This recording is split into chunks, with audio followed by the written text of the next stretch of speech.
Alhamdulillahirabbil alamin. Adik-adik sekalian, kita lanjutkan perkuliahan kita kali ini. Kita masuk ke pembahasan yang lebih detail, lebih agak serius lah sekarang. Kita pada bab 2 tentang perspektif metode penelitian kuantitatif dan kualitatif. Ini di buku Sugiono yang saya anjurkan itu masuk ke bab 1. Tahap pertama kita akan diskusikan tentang pengertian metode penelitian. Tolong perhatikan karena ini agak sedikit serius, tapi tetap santai. Baik, per definisi, metode penelitian itu adalah cara ilmiah untuk mendapatkan data dengan tujuan dan kegunaan tertentu. Jadi ada cara harus ilmiah, mendapatkan data, yang kedua, dengan tujuan tertentu dan kegunaan tertentu. Oke, ada empat tema yang kita bahas untuk slot kali ini. Apa cara ilmiah itu? Cara ilmiah adalah kegiatan yang didasarkan pada ciri-ciri keilmuan. Ciri keilmuan itu ada 3, rasional, empiris, sistematis. Pertama, rasional adalah masuk akal sesuai dengan istilah katanya rasional. Itu barangkali adik-adik sudah terbiasa dengan istilah itu. Empiris dapat diamati oleh panca indera manusia normal. Jadi dia bisa kelihatan, bisa dirasakan, bisa dinikmati, dan sebagainya. Jadi empiris dapat diamati panca indera manusia normal. Ketiga, sistematis. Langkah-langkahnya bersifat logis. Nah, cara-cara ilmiah ini akan secara agak kontras dengan cara-cara yang tidak ilmiah. Barangkali adik-adik pernah dengar atau pernah dapat cerita tentang kasus-kasus santet misalkan. Cara-cara itu jelas bukan cara ilmiah karena dia tidak masuk akal. Kemudian yang paling utama adalah tidak masuk akal. Kalau sistematis barangkali sistematis, tapi tidak logis. Langkah-langkahnya logis, dia tidak logis. Misalkan kalau adik-adik ingin menyantet seseorang, diperlukan ayam cemani atau ayam jantan warna hitam sampai ke kulit-kulitnya hitam. Apa hubungannya dengan santet? Nah, itu sesuatu yang tidak logis. Empiris, apakah itu diulangi lagi bisa menghasilkan yang sama? Rasanya juga tidak, tergantung pada orangnya, tergantung pada yang nyantet dan yang disantet. Nah, itu secara diametral perbedaan antara cara ilmiah dengan cara yang tidak ilmiah. Ingat, sederhana dulu, tolong pahami, tolong rasakan, diulang-ulang juga nggak apa-apa, silahkan memahami ini. Sebelum kita bahas selanjutnya, karena ada 4 kata penting. Yang kedua, data.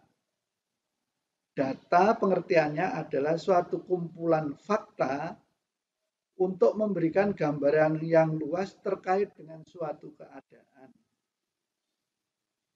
By definisi, contoh data misalkan 1000, 2000, 3000, senang, suka, sedih, agak sedih, sedih sekali, dan sebagainya, itu adalah data. Nah, dan itu menjadi objek para peneliti untuk mencari data. Nah, syarat bagi suatu penelitian, data itu harus memenuhi 3 kriteria untuk dijadikan sebagai pedoman penelitian. Pertama harus valid, kedua reliable, dan ketiga objektif. Valid maksudnya adalah derajat ketepatan antara data sesungguhnya yang terjadi pada objek dengan data yang dikumpulkan oleh peneliti. Barangkali kalau kuantitatif lebih gampang. Ya, nanti kita bicara kuantitatif sama kualitatif. Kalau data, kalau ada uang 1.000 ditanya itu uang berapa 1.000, gampang.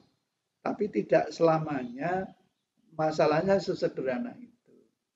Kembali ke istilahnya, valid adalah ketepatan antara data sesungguhnya uang 1.000 tadi dengan yang tak tangkap sebagai peneliti. Kalau saya peneliti membaca uang itu artinya 1.000, maka saya akan katakan 1.000. Berarti valid angka itu. Nah, nanti kita exercise-nya cukup banyak nanti. Cuma pengertian dasarnya dulu adik-adik yang harus pahami. Kalau perlu contoh-contoh silakan tanyakan di komentar di bawah supaya saya bisa menjawab kasus per kasus. Kemudian reliable, kalau valid barangkali adik-adik agak gampang memahami. Kalau reliable mungkin agak jarang itu istilah itu kita pakai. Reliable adalah keajekan atau konsistensi. Jadi data itu konsisten. Jadi kalau ditanya kamu suka ya suka terus. Jangan sampai suka besok nggak suka, besok agak suka, kita akan berbeda. Nah, jadi konsisten keajekan pada data, pada satu gejala dengan rentang waktu internal tertentu. Jadi kamu suka pada seseorang misalkan, itu misalkan di wawancara kamu ngomong suka, besok harus ngomong suka, minggu depan harus suka, rentang waktunya tertentu. Tapi kalau tahun depan barangkali bisa berbeda karena situasi lingkungannya berbeda. Kemudian objektif. Objektif adalah kesepahaman umum atau kesepakatan banyak orang. Saya sering memberikan satu contoh tentang ada orang yang mengatakan bahwa cewek cantik atau cowok cakep itu sifatnya subjektif. Menurut saya enggak juga. Siapapun akan mengatakan bahwa tokoh aktor film Korea, saya lupa namanya, adik-adik barangkali tahu, silahkan nulis di bawah. Itu hampir semua orang mengatakan bahwa itu cakep. Gitu. Sorry, aku nggak suka film Korea, jadi nggak tahu dan nggak sempat untuk melihat film Korea, jadi nggak tahu contohnya. Tapi kesepakatan umum hampir semua cewek-cewek mengatakan bahwa itu adalah cowok yang cakep.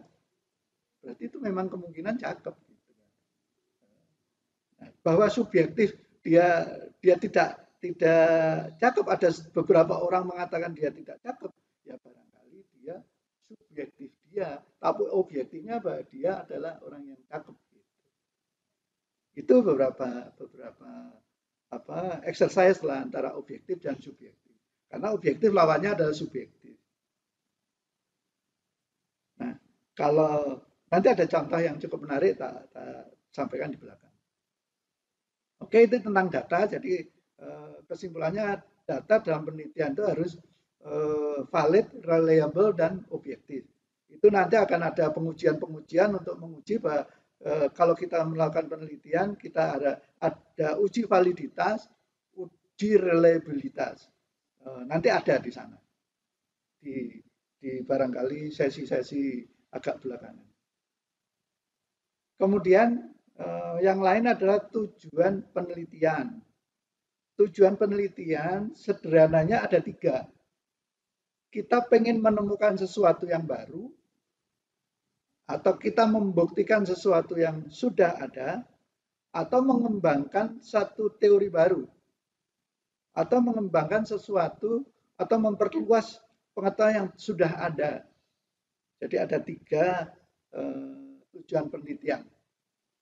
Nanti barangkali contoh-contoh mungkin saya akan berikan tugas untuk membaca beberapa artikel jurnal untuk menentukan ini masuk kelompok penelitian mana nanti di bawah ya. Tapi pengertiannya dulu bahwa tujuan penelitian ada tiga, ada penemuan, pembuktian, dan pengembangan.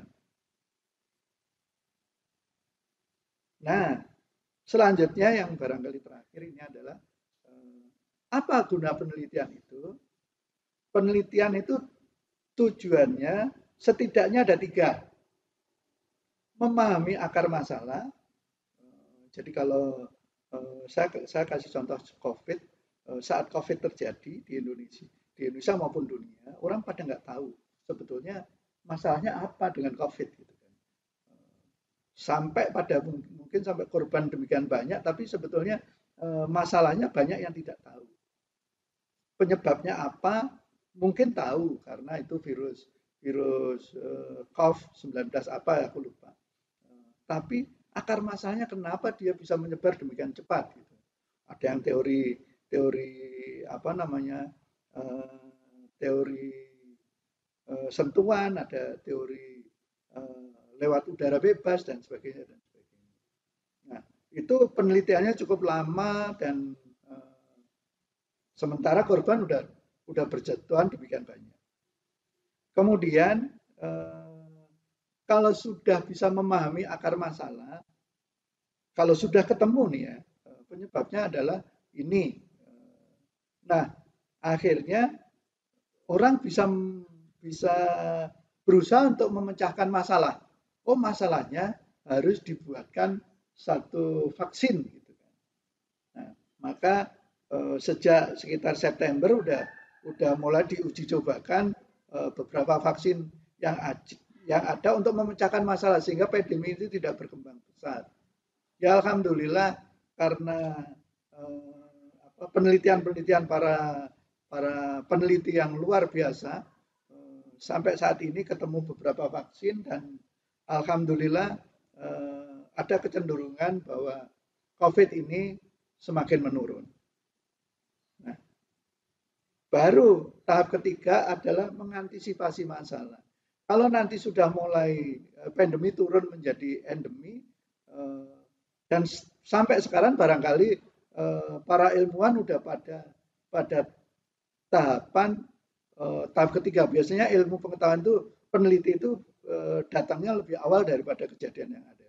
Jadi kalau sekarang kita masih ribut tentang pandemi, peneliti sudah memulai mencari cara untuk mengatasi masalah itu sehingga masalah itu tidak timbul kembali. Dilakukan banyak penelitian sehingga nanti seperti juga penyakit yang lain dari pandemi itu kayak flu burung dan sebagainya atau flu yang kita rasakan sekarang ini udah ada antisipasi masalahnya udah ada dan kita sudah bergaul atau berkompromi dengan keadaan itu. Nah, itu kegunaan penelitian. Kalau kita ingat kasus COVID, demikian penting masalah penelitian itu. Peneliti itu berjalan dengan diam, tidak banyak ngomong, tapi harus menghasilkan sesuatu. Oke, kira-kira itu. Ini ada beberapa contoh yang menarik, sengaja tak carikan tema yang menarik sehingga adik-adik biar energinya semakin ya energi pengen tahunya muncul. Coba kita lihat ya.